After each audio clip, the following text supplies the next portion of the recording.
আপনারা আমার বাসার হোম ট্যুর আপনাদেরকে দিয়েছি, আর গ্রামের বাড়ির হোম ট্যুর আজকে আপনাদের সাথে দেখাবো, পুরোটাই শেয়ার করব। তো হ্যালো ভিউয়ার্স, আসসালামু আলাইকুম। আমি নীলা আপনাদের সবাইকে ওয়েলকাম করছি নতুন আর একটা ব্লগ ভিডিওতে। আজকের ব্লগ ভিডিওটা একই রকম, কিচ্ছু না, জাস্ট এমনি গল্প করব আর গ্রামের বাড়ির পুরো বাড়িটা আপনাদেরকে দেখাবো। তো এটা দেখালাম, প্রথমে একটা রুম দেখালাম। এখন রুমের সাথেই অ্যাটাচড করা আছে কিচেন, পাশেই এই পাশে একটা রুম, তার সাথে অ্যাটাচড কিচেন এবং সাথে আছে টিউবওয়েল। গ্রামের দিনে যে টিউবওয়েলগুলো থাকে সেই টিউবওয়েলই কিচেনের পাশে অ্যাটাচড করা আছে, যে টিউবওয়েলটা অনেক আগেই আমাদের এখানে পোতা ছিল যখন আমরা ছোট ছোট তখন। আর তারপর সাথেই আছে আমাদের অ্যাটাচড বাথ। আর আমাদের বাড়িটা অনেক আগে করা, শুধু প্লাস্টার করা ছিল, পরে প্লাস্টারগুলোতে নোনা খেয়ে গেছে, যার জন্য জায়গায় জায়গায় যতই প্লাস্টার করা হয় না কেন বা রং করা হয় না কেন, রংটা থাকে না, প্লাস্টারটা নোনা খেয়ে যায়। তো এটা রিনোভেশন করতে গেলে এখন অনেক খরচ আছে, পুরোটাই হয়তো কালার বা উঠিয়ে কালার করতে হবে, প্লাস্টার উঠিয়ে প্লাস্টার করে কালার করতে হবে।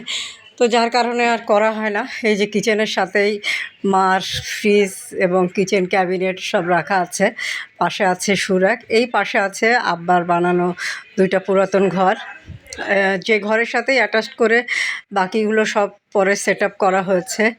আর এটা হচ্ছে বারান্দাটা তো দেখতেই পাচ্ছেন, একদম পুরো নোনা খেয়ে গেছে।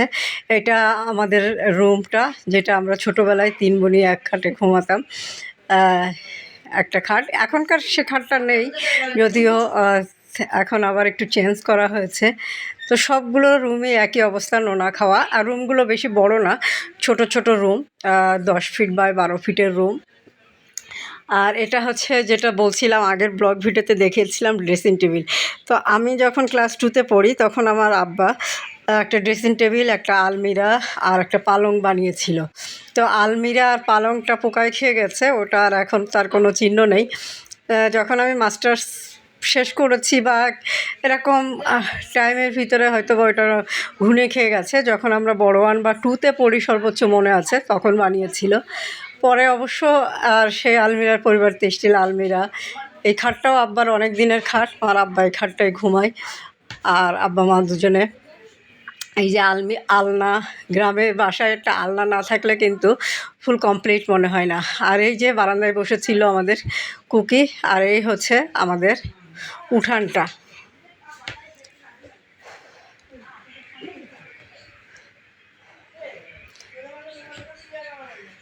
আর এই গেটটাও অনেক আগে করা, গেটটাও একটু নষ্ট হয়ে গেছে, সামনে আবার একটু নোনা খাওয়াটা ঠিক করা হয়েছে এই কিছু টাইলস দিয়ে। সাথে মা আবার এই যে ছোট বাঁশ দিয়ে রান্নাঘর করে নিয়েছে।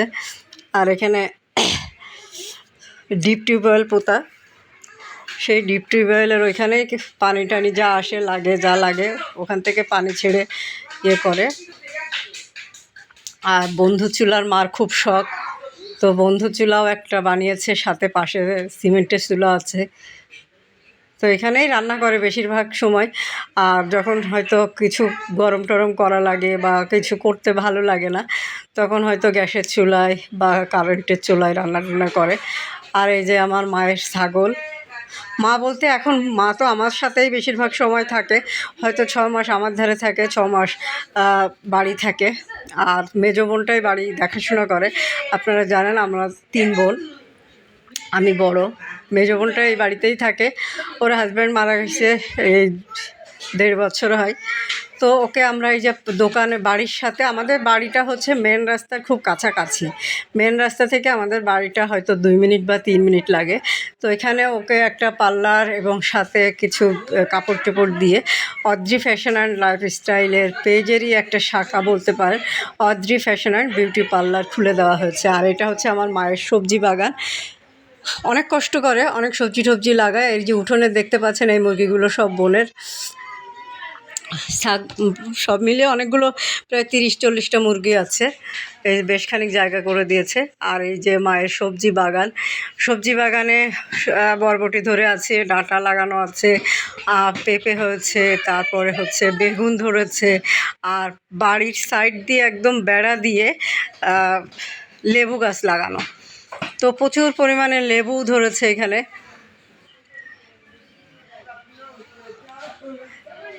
অনেক লেবু ধরেছে।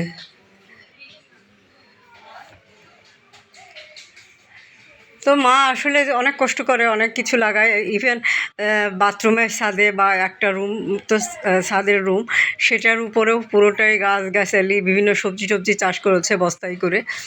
তো উঠানের এক সাইডটা একদম মা পুরো সবজি খেতি করে নিয়েছে। এই যে দেখেন কি সুন্দর বরবটি হয়ে আছে, উস্তে গাছ লাগিয়েছে। আর ডাঁটা শাকগুলো, ডাঁটা যে লাগিয়েছে, ডাঁটাগুলো খুবই মিষ্টি ডাঁটা খেতে। আর এই হচ্ছে দোকান ঘর আমাদের। এই ঘরটার এখনও বাইরে রং করা হয়নি, তাও 1.5 বছর হয়ে গেল, রং করা এখনও হয়নি।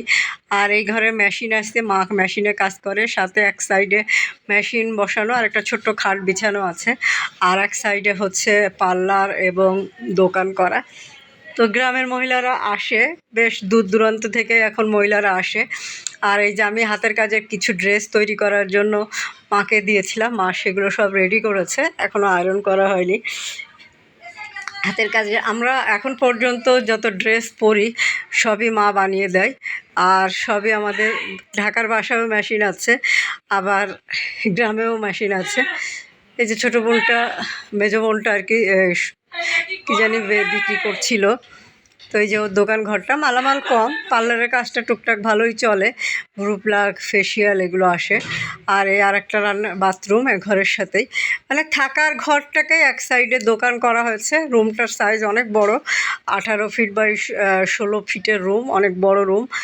আর 2টা বাথরুমই বেশ বড় বড় করে করা। বাথরুমটা আসলে একটু ভালো না হলে কমফোর্ট ফিল করা হয় না। তাই এই ছিল আজকে আমাদের গ্রামের হোম ট্যুর। মোটামুটি দেখতে পেলেন, ঘরটাও অনেক বড়, আর লোকজনও আসে, ফেসিয়াল করায়, ভ্রু প্লাগ করায়, এই 2টাই বেশি হয়। চুল কাটা হয়, আবার বউ সাজানো হয় টুকটাক। তো এখন বের হয়ে যাচ্ছি, মা ওই নিচে বসে কাজ করছিল। মা আবার বেড়ার সাইড দিয়ে অনেকগুলো গাছ লাগিয়েছে, বিভিন্ন ধরনের পাতাবাহার ফুল গাছ, তারপর জবা ফুল গাছ, শিউলি ফুল গাছ, অনেকগুলো ফুল গাছ লাগিয়েছে। আর এই যে আমাদের গ্রামে মার রান্নাঘর তো দেখালাম, মা এখানে কাজ করছিল, ওইদিকে গেছি। এই যে এইভাবে সব পুরো বেড়ার সাইড দিয়ে এক সাইড দিয়ে ফুল গাছ লাগিয়েছে। এবং মা আসলে যতক্ষণ বাড়ি থাকে কী পরিমাণ যে পরিশ্রম করে, এত পরিশ্রমী এত বয়সে, মানে না দেখলে বোঝা যাবে না, আপনারা বুঝতেও মানে বিশ্বাস করবেন না, সে এত পরিশ্রমী একজন মানুষ।